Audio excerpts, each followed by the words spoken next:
Itong Magnolia Chicken Templados ay kabilang dito sa maraming mga teams ngayon na gustong makuha na itong si Cedric Bearfield mula dito sa Blackwater Bossing. Kahit na itong si Bearfield ay nagdesisyon na manatili dito sa Blackwater para doon sa remaining 1 year ng kanyang kontrata, maraming mga teams ang naniniwala na ito eventually matitrade pa rin dahil hindi iintayin ng Blackwater na magdesisyon si Bearfield na maging free agent na lamang. So as much as possible hahanap daw ng kapalit itong Blackwater Bossing para kay Bearfield.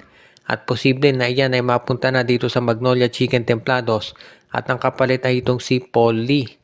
Alam natin si Paul Lee matagal na yan dito sa Magnolia at syempre napamahal na rin yan sa mga fans nila. Pero marami nga nagsasabi na baka panahon na para itong si Paul Lee ay palitan o i-trade habang meron pang value.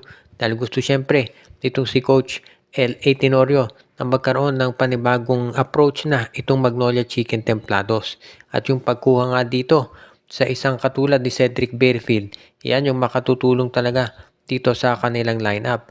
Dahil hindi naman matatawaran talaga yung galing at yung lakas nitong si Cedric Bearfield pagdating dito sa alam natin yung scoring yan at syempre yung kanyang playmaking at sa totoo lamang ito si Bearfield. Yung bang makita lamang ng mga kalaban na nandyan sa court, mag-iiba na yung kanilang laro. Dahil syempre yung takbo ng opensa nitong si Bearfield, magiging siya yung focal point ng depensa ng kalaban. At yan ay mag-open up para doon sa ibang teammates nitong si Bearfield. Kung nandyan siya sa court kasama itong sila Jerome Lastimosa, Xavier Lucero, mag-open up yung kanilang opensa. Kaya magkakaroon ng scoring opportunities yung mga kakampi nitong si Bearfield. Kaya yan ang dahilan kung bakit siya nababagay para dito sa Magnolia Chicken Templados at yan din ang dahilan kung bakit siya ay gusto na nila na makuha sa ngayon. At kung pag-uusapan natin yung pagkuha ng mga players itong Titan Ultra, ang isa doon sa mga teams ngayon na nangangailangan ng isa pang scorer dahil nakita natin kung paano sila tinambakan doon sa mga huli nilang games at yan ay lumalabas na yung kakulangan nila ng scoring option at isa doon sa mga pwede na maidagdag dito sa Titan Ultra para mabigyan sila ng panibagong sigla ay itong si Macbelo. Si Macbelo ay isang free agent ngayon pero ito ay pwede pang makuha nitong Titan Ultra dahil yung wala siyang unrestricted free agent sa PBA. Kahit sinong team ay pwede kumuha dito kay Belo at kapag yan ay napunta dito sa Titan Ultra, syempre magiging eager yan para patunayan na siya deserving pa rin na maglaro dito sa PBA at gagawa yan ng magandang mga laro para ipakita na siya talaga ay dapat na nandito pa sa liga. Kaya nga kung ikaw naman itong si Macbelo at offeran ka nitong Titan Ultra, dapat ay tanggapin na yan para ipakita na talagang siya ay seryoso sa paglalaro dito sa PBA. Ngayon naman kung ikaw itong Titan Ultra, ito na talaga yung pagkakataon para mag-acquire ka ng mga panibagong mga talent.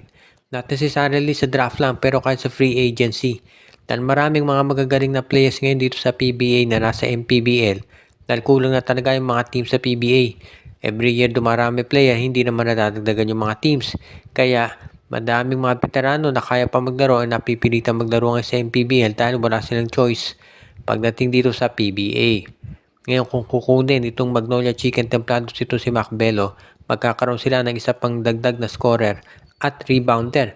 Noong naglalaro si Macbelo dyan sa Blackwater, ay ang ganda ng scoring nito, umaabot talaga ng halos alam na natin 20 puntos, 10 rebounds. Kaya malaki ang maitulong nito dito sa Titan Ultra kapag nagkataon.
Thank you.